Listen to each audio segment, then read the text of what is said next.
Olá, querida, olá, querido. Sejam todos muito bem-vindos ao nosso canal Universo da Mulher. Aqui é a sua amiga Anita Castro e nós estamos começando mais uma partilha do ESD, Estudo Sistematizado da Doutrina Espírita. Lembrando, meus amados, que sempre aqui abaixo eu deixo na descrição do vídeo os links da FEB para aqueles que não têm condições de comprar o material para que possam baixar a partir do download, ok? Lembrem-se, meus queridos, de compartilhar esse material com as pessoas que vocês querem bem e que vocês sabem que gostam de estudos espiritualísticos. Lembrem também, meus amados, de curtir esse vídeo, porque quando nós curtimos o vídeo, nós estamos possibilitando que outras pessoas recebam esse material, porque o YouTube entende que esse material é importante e então oferta a outras pessoas, e vocês estarão também auxiliando o canal Universo da Mulher. Vamos propagar o bem e me ajudem, meus amados, a partilhar as bênçãos que nós temos aqui compartilhado juntos nessa graça que vem de Deus, que vem de Cristo, que vem da Mãe Santíssima. Nossa aula de hoje, então, é a aula de número 26. E nós vamos ver sobre os elementos gerais do universo, espírito e matéria.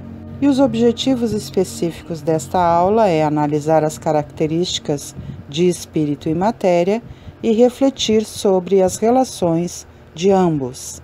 Então vamos à nossa aula. Só recordando que nós lemos aqui todo o material que está na apostila e posteriormente eu vou tecendo breves comentários, ok? Então vamos lá. Ensina o Espiritismo que há dois elementos gerais do universo, matéria e espírito, e acima de tudo, Deus, o Criador, o Pai de todas as coisas. Deus, espírito e matéria constituem o princípio de tudo o que existe, a Trindade universal. Importa considerar que o elemento geral, espírito, escrito com E minúsculo, também denominado princípio inteligente do universo, difere de espírito, palavra escrita com E maiúsculo, que designa a individualidade humana, dotada de razão. A matéria tem origem no fluido cósmico universal, também conhecido como éter ou matéria cósmica primitiva, conforme vimos no roteiro anterior deste módulo. Sabemos também que nessa substância original, ao influxo do próprio Senhor Supremo, operam as inteligências divinas a ele agregadas, em processo de comunhão indescritível, os grandes devas da teologia hindu ou os arcanos da interpretação de variados templos religiosos, extraindo desse hálito espiritual os celeiros de energia com que constroem os sistemas da imensidade, em serviço de cocriação em plano maior, de conformidade com os desígnios do Todo Misericordioso, que faz deles agentes orientadores da criação excelsa.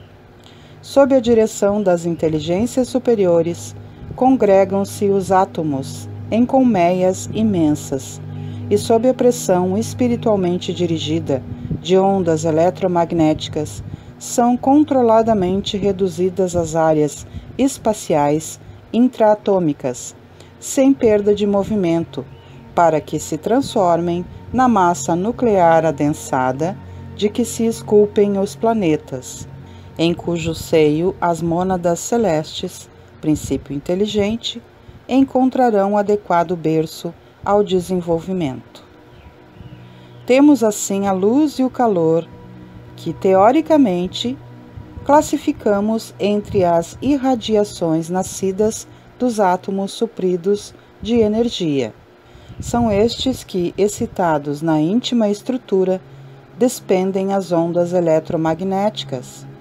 Todavia, não obstante tatearmos com relativa segurança as realidades da matéria, definindo a natureza corpuscular do calor e da luz, e embora saibamos que outras oscilações eletromagnéticas se associam insuspeitadas por nós na vastidão universal, aquém do espectro infravermelho e além do ultravioleta, completamente fora da zona de nossas percepções, confessamos com humildade que não sabemos ainda, principalmente no que se refere à elaboração da luz, qual seja a força que provoca a agitação inteligente dos átomos, compelindo-os a produzir irradiações capazes de lançar ondas no universo com a velocidade de 300.000 km por segundo, preferindo reconhecer em toda parte, com a obrigação de estudarmos e progredirmos sempre, o hálito divino do Criador. Esse processo de cocriação em plano maior resultou na produção de variados tipos de matéria no cosmos. Para se ter uma ideia da grandiosidade do processo, observamos que as nossas análises químicas apontam para a existência de cerca de 250.000 de substâncias da Terra, que podem ser reduzidas aproximadamente como originárias de 90 elementos naturais da tabela periódica. Na verdade, a atual tabela periódica é formada por cerca de 118 elementos químicos, já que os seus 92 primeiros elementos são classificados como de ocorrência natural no nosso planeta. As substâncias químicas restantes foram reduzidas pela inteligência humana.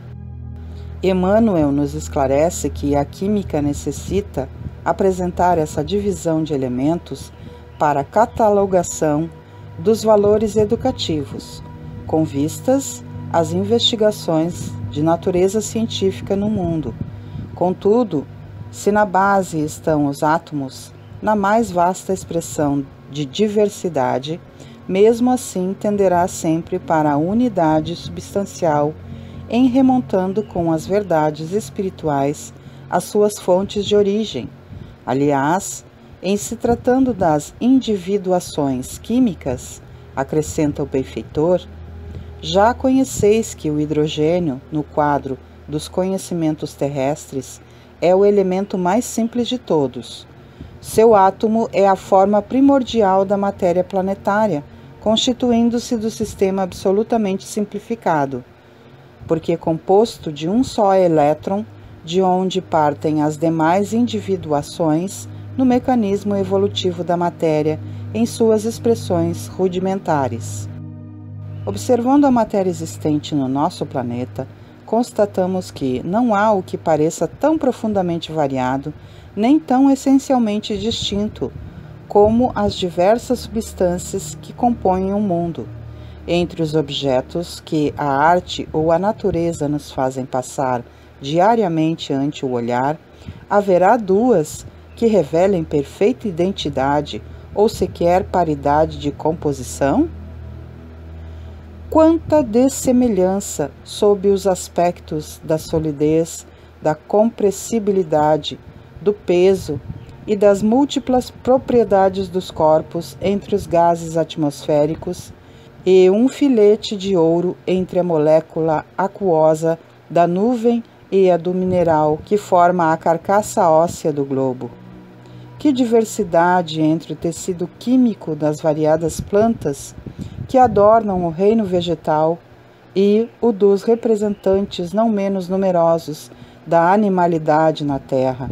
Entretanto, podemos estabelecer como princípio absoluto que todas as substâncias, conhecidas e desconhecidas, por mais dessemelhantes que pareçam, quer do ponto de vista da constituição íntima, quer pelo prisma de suas ações recíprocas, são de fato apenas modos diversos sob que a matéria se apresenta, variedades em que ela se transforma sob a direção das forças inumeráveis que a governam.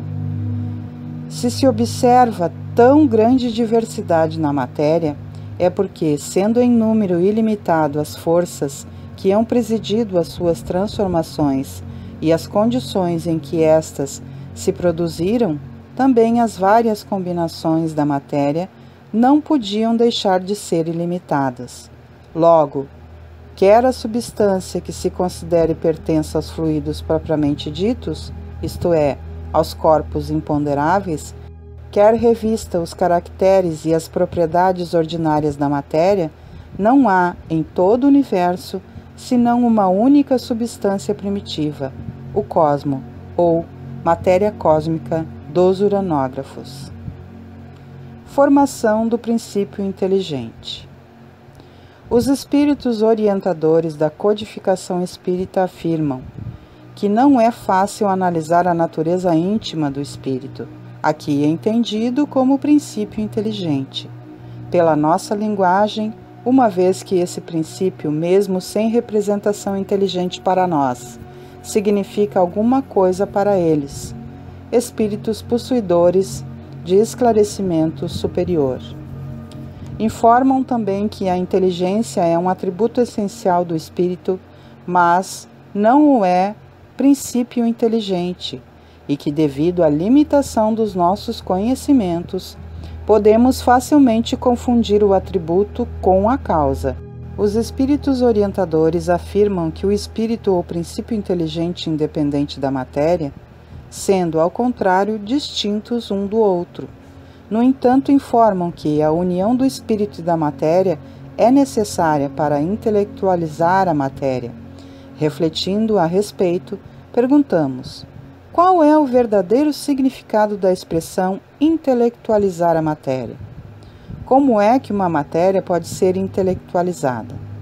Realizando uma pesquisa mais aprofundada, vimos que no original francês está escrito intelligenter la matière, frase que Guilherme Ribeiro traduziu por intelectualizar a matéria, uma vez que na língua portuguesa não existe o verbo inteligenciar. Na verdade, também não existe o verbo intelligenter na língua francesa. Compreendemos então que os espíritos orientadores criaram um neologismo na tentativa de melhor explicar o assunto.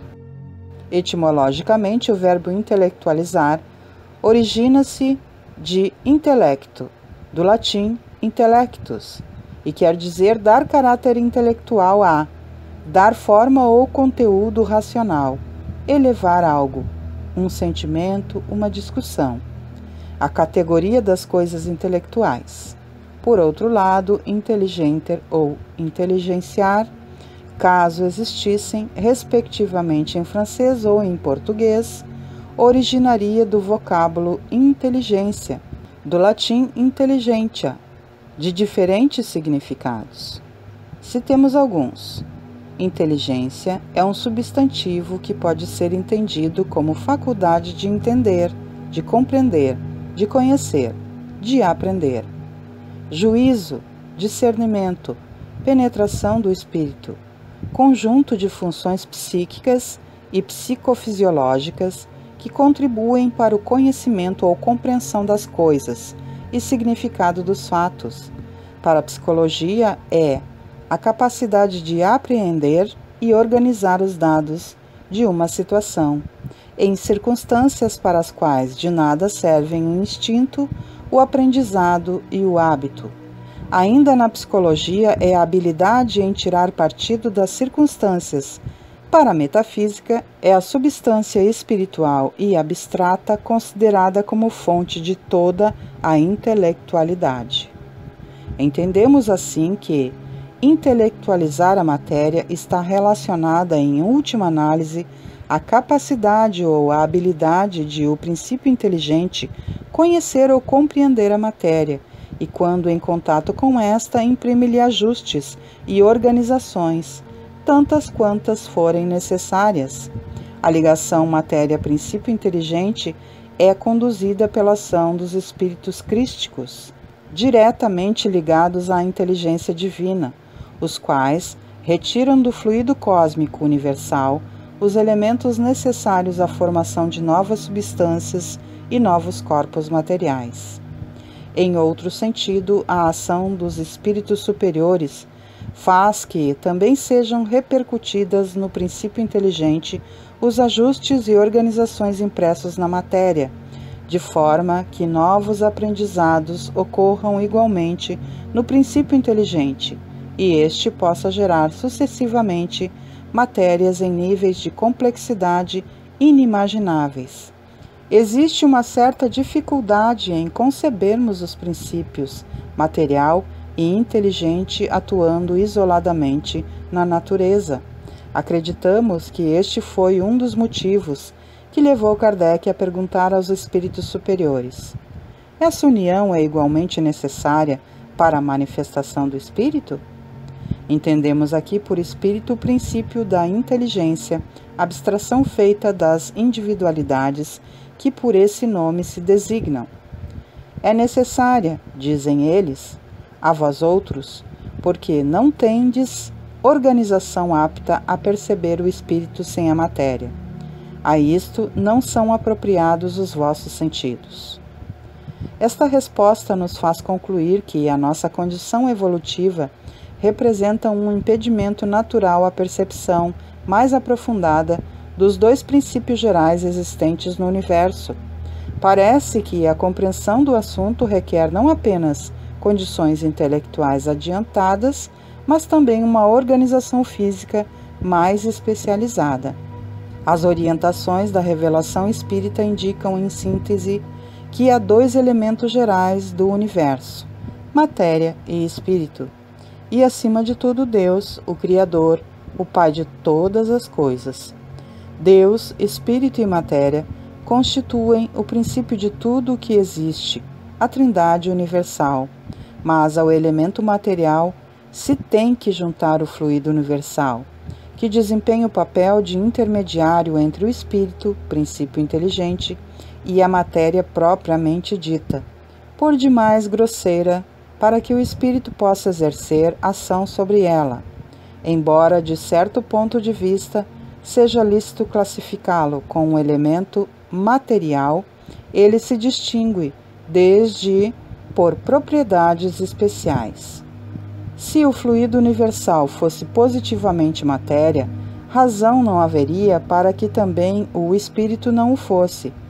Está colocado entre o espírito e a matéria. É fluido como a matéria é matéria, e suscetível pelas suas inumeráveis combinações com esta e sob a ação do espírito, de produzir a infinita variedade das coisas, de que apenas conheceis uma parte mínima. Esse fluido universal ou primitivo ou elementar, sendo o agente de que o espírito se utiliza, é o princípio sem o qual a matéria estaria em perpétuo estado de divisão e nunca adquiriria as qualidades que a gravidade lhe dá. Reconhecemos com o codificador que os vocábulos matéria e espírito produzem na nossa linguagem equívocos de interpretação. Aliás, Kardec até sugeriu denominar os elementos gerais do universo, respectivamente, de matéria inerte e matéria inteligente. Os espíritos superiores, porém, lhe responderam dizendo: as palavras pouco nos importam. Compete-vos a vós formular a vossa linguagem, de maneira a vos entenderdes. As vossas controvérsias provêm quase sempre de não vos entenderdes acerca dos termos que empregais, por ser incompleta a vossa linguagem para exprimir o que não vos fere os sentidos. O certo mesmo é o que constata admiravelmente o lúcido codificador do Espiritismo. Um fato patente domina todas as hipóteses. Vemos matéria destituída de inteligência e vemos um princípio inteligente que independe da matéria. A origem e a conexão destas duas coisas nos são desconhecidas. Se promanam ou não de uma só fonte, se há pontos de contato entre ambas, se a inteligência tem existência própria, ou se é uma propriedade, um efeito, se é mesmo, conforme a opinião de alguns, uma emanação da divindade, ignoramos.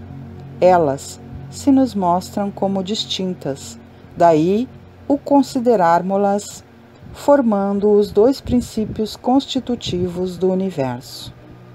Vemos, acima de tudo isso, uma inteligência que domina todas as outras, que as governa, que se distingue delas por atributos essenciais. A essa inteligência suprema é o que chamamos Deus. Que aula maravilhosa, não é mesmo, meus amados? Precisamos revê-la, digeri-la, dedicarmos-nos estudando sobre ela. Evidentemente que nós, como diz aqui no nosso estudo, não temos ainda as condições físicas ou intelectuais para compreendermos tão maravilhosa criação, tão maravilhosos conceitos. Mas nós podemos sim, dedicadamente, nos debruçar sobre esse estudo para compreender um pouco mais. E nós podemos compreender em parte aqui que os Cristos de Deus tomam a matéria primordial pelo hálito do Criador e criam outros universos. Que maravilhoso, não é mesmo, meus queridos? E nós sabemos então que esses princípios, que esses elementos de toda a criação são três: Deus em primeiro lugar, matéria e espírito. E aí nós temos o hálito do Criador, o hausto do Criador, que é a sua respiração, que é o fluido cósmico, que está presente em tudo e em todos, inclusive nos nossos pensamentos, como nós já vimos aqui, que nós inspiramos o hálito do Criador, que é o fluido cósmico, e expiramos os nossos pensamentos no ambiente. E por isso, então, a importância de nós mantermos o máximo possível os nossos pensamentos sempre positivos, sempre voltados para o bem, para a paz, para o amor, para a gratidão. Enfim, meus queridos, este é um estudo muito importante e que nós precisamos rever e nos debruçarmos com dedicação sobre ele. Que nós possamos então assim fazê-lo. Antes de nos despedirmos, eu recordo a todos que todas as segundas-feiras às 19 horas nós temos aqui os estudos do ESD, Estudo Sistematizado da Doutrina Espírita. Todas as quartas-feiras às 21 horas nós temos o Evangelho no Lar. Todas as quintas-feiras nós temos os estudos da obra de André Luiz sobre a vida no mundo espiritual, sempre nas quintas-feiras às 18h30. E todas as sextas-feiras às 18 horas nós temos o momento do passe, que é quando nós recebemos os fluidos da espiritualidade maior. Sendo assim, meus queridos, desejo que nosso Senhor Jesus Cristo, nosso amigo e nosso mestre querido, que nossa amada mãezinha Maria Santíssima e que todos os nossos venerandos benfeitores continuem nos conduzindo ao bem e à paz, e que nós façamos a paz a partir de nós, e que tenhamos gratidão e dedicação para com todo esse amor que nunca nos deixa sós. Um grande beijo no coração de todos e até o nosso próximo encontro. Tchau, tchau, pessoas lindas. Muita, muita paz a todos nós.